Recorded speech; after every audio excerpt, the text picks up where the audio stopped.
Well, stargazing, life goes on. I need her, my babies. What's up, YouTube? It's Tyler Knight, Toon Taz Life. I'm about to be talking about why Larry Bird is top 5, in my opinion. Basically, me making the case for Larry Bird. There's some people in the media that don't think that Larry Bird is top 5 when he should be. There's some people that put Larry in the top 5, but put some players over him that I don't agree with, which is like Kareem, Bill Russell. My top 5 is Michael Jordan, LeBron, then you have Kobe, and then you have, for me, it's Larry, and then the last one I always struggle with for the 5. It's interchangeable. You could put Kareem there. I probably would put Kareem there. Yeah, Kareem in the 5. Kareem at 5. I can't put Shaq over Kareem.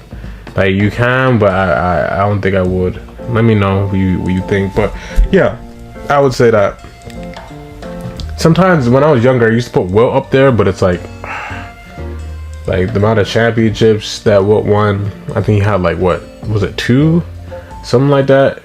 And then he lost to Bill Russell a bunch of times. So it's like, and then Kareem was also dominating around that time, and all the way up to he was dominating all the way up to like Magic Johnson times. When Johnson got there, he was still like winning. So I'd put Kareem in the top 5. But for Larry Bird, the reason why I would put Larry Bird at 4 is because based off of his accomplishments. Let me just list his accomplishments in the 13 years he's been playing in the NBA. 3-time NBA champion. This is in 13 years. 3-time MVP. 12-time All-Star. 9-time All-NBA first team. 3-time three-point shootout champion. I mean, like, he was the best three-point shooter in the league back then, so that was a given. And 1980 NBA Rookie of the Year. You know what I'm saying? He won that over Magic Johnson. The same guy in that same year that went to the finals, averaged a triple-double, and won a championship for his team as a rookie. So, like, he went against that guy and blew him out the freaking stadium. Like, it wasn't even close for the Rookie of the Year. Larry Bird won that easily. So, it's like, he started off great and ended off his career great. His last year, he averaged like 20 points, and he went through like some back injuries, a whole lot of stuff, but he was still playing decent. Like, a lot of players don't end off their career in that way. A lot of players end off their career averaging 20 points. It's only the greats. It's only Kobe, LeBron, Jordan, and I can't think of really anybody else that averaged 20 at the end of their career.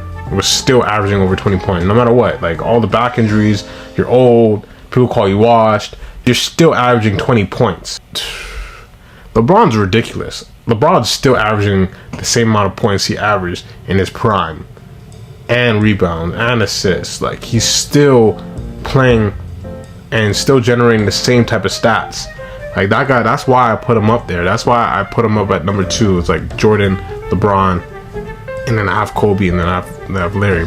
What LeBron's doing right now, I haven't seen. In that 13 years of playing, he did all of that, and he's still one of the top scorers. He's still one of the top scorers all time. 897. So yeah, the only person that played less games than Larry Bird was Elgin Baylor. You know, if you guys know Elgin Baylor, he was a problem. George Gervin is 46. At 46, 791 games. Elgin Baylor is the only player that played less games, and he's over him. So, you know, Larry Bird is one of those guys, and he did a lot in a short period of time. That's why I feel like I put him up there. Jordan did a lot in a short period of time. That's why I still put him up there too. He didn't play no 20 years like LeBron and Kobe. Like, all these guys played less amount of games, way less amount of games, Still in the top 40 for the scoring list. Still up there with the all-time assists, the rebounds list. Like, he's an overall player, so he's up there. His grit, the mental game he plays. He plays all, like, he covers all areas.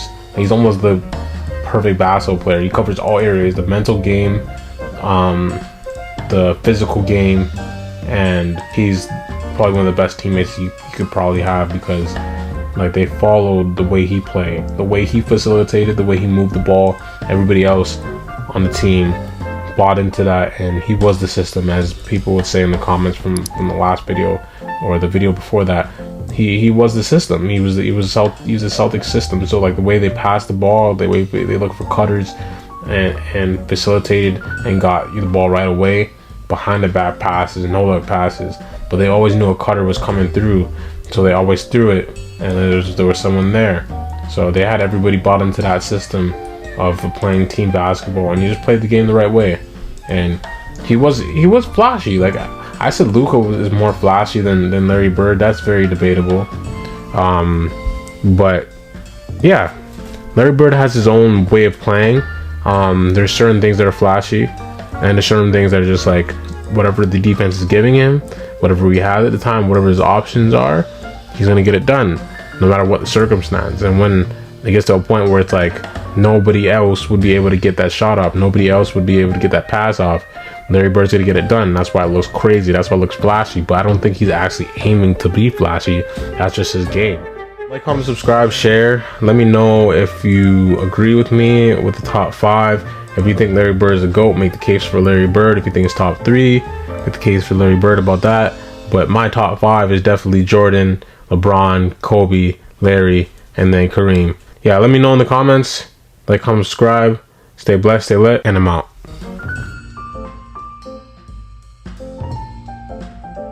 Now stay tuned for your daily devotion. Many times have something happen in your life and you let your emotions eclipse the truth of God's word. You feel abandoned, but his word says, I will never leave you nor forsake you. You feel when you're praying, he's not listening, but the word says he hears the cries of his children. You feel you're not going to be able to get through the season financially, but the word says we have never seen the righteous forsaken or his seed begging bread. You feel he does not love you, but the word says that while you was yet a sinner, Christ demonstrated his love by dying for you. You feel, but the word says. You feel, but the word says. You feel, but the word says.